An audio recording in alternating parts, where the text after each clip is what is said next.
दिसंबर 2025 बांग्लादेश एक ऐसे मोड़ पे खड़ा है जहां राजनीति, समाज और अर्थव्यवस्था तीनों ही गहरे संकट में हैं। ढाका की सड़कों पे जहां धुआं, नारों की गूंज और भय का माहौल पसरा हुआ है। यह कहानी है एक ऐसे देश की जो अस्तित्व और संघर्ष के बीच अपने भविष्य की तलाश कर रहा है। 12 दिसंबर 2024 के विद्रोह के नेता और इंकलाब मंच के प्रवक्ता शरीफ उस्मान हादी को 19 दिसंबर 2025 को सिंगापुर के अस्पताल में उनकी मृत्यु ने पूरे देश को झकझोर दिया। उनके अंतिम संस्कार के दिन ढाका यूनिवर्सिटी हिंसा और आक्रोश का केंद्र बन गया। समर्थकों ने संसद भवन तक घुसने की कोशिश की और अंतरिम सरकार को दोषियों की गिरफ्तारी के लिए 24 घंटे का अल्टीमेटम देना पड़ा। कहानी इतनी पे ही नहीं रुकती है, अभी और उग्र भीड़ ने देश के सबसे बड़े अखबार प्रथम आलोक और द डेली स्टार के दफ्तरों को निशाना बनाया। सिर्फ मीडिया ही नहीं बल्कि छाया नोट और उदीची जैसे सांस्कृतिक संगठनों पर भी हमले हुए। यह हमला सिर्फ इमारतों पर नहीं था, यह हमला था अभिव्यक्ति की स्वतंत्रता और संस्कृति पर। दिसंबर 2025 में बांग्लादेश में अल्पसंख्यकों को विशेषकर हिंदू समुदाय की स्थिति अत्यंत चिंताजनक और असुरक्षित बनी हुई है। ताजा घटनाओं ने उनके जीवन पे बढ़ते खतरों को उजागर किया है। 18 दिसंबर 2024 को मयमनसिंह जिले में दीपू चंद दास नामक हिंदू युवक को ईस हिंसा के झूठे आरोप में मार दिया गया। पीट पीट कर मॉब लिंचिंग कर दी गई, उसके शरीर को जिंदा जला दिया गया। मानवाधिकार संगठनों के अनुसार इस निंदा के आरोप को अल्पसंख्यकों को आतंकित करने और उनकी संपत्ति हड़पने के लिए एक हथियार के रूप में इस्तेमाल किया जा रहा है।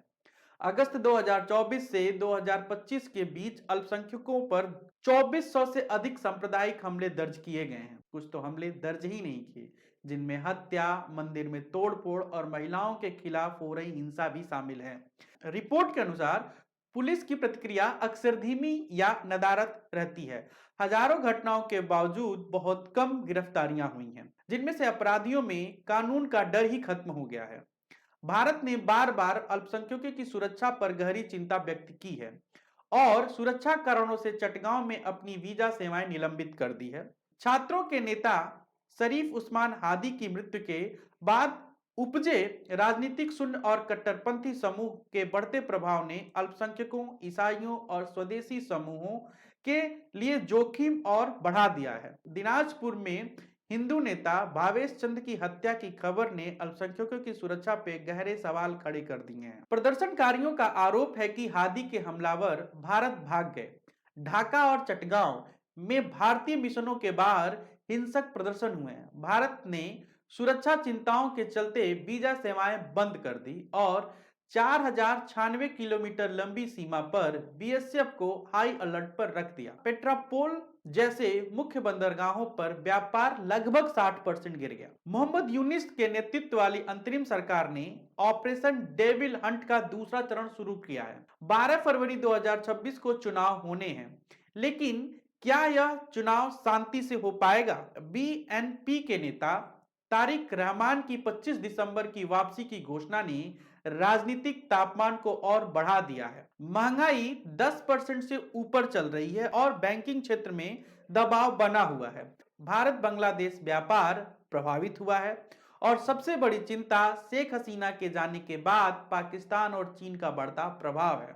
भारत के पूर्वोत्तर राज्य की सुरक्षा के लिए एक नई रणनीतिक चुनौती पैदा हो गई है। दिसंबर 2025 बांग्लादेश एक ऐसे चौराहे पे खड़ा है जहां हिंसा, अस्थिरता और भय के बीच क्या यह देश लोकतंत्र और शांति की ओर बढ़ पाएगा या यह फिर संकट और गहरा हो जाएगा? आने वाले चुनाव और अंतर्राष्ट्रीय रिश्ते ही तय करेंगे कि बांग्लादेश के भविष्य की दिशा क्या होगी।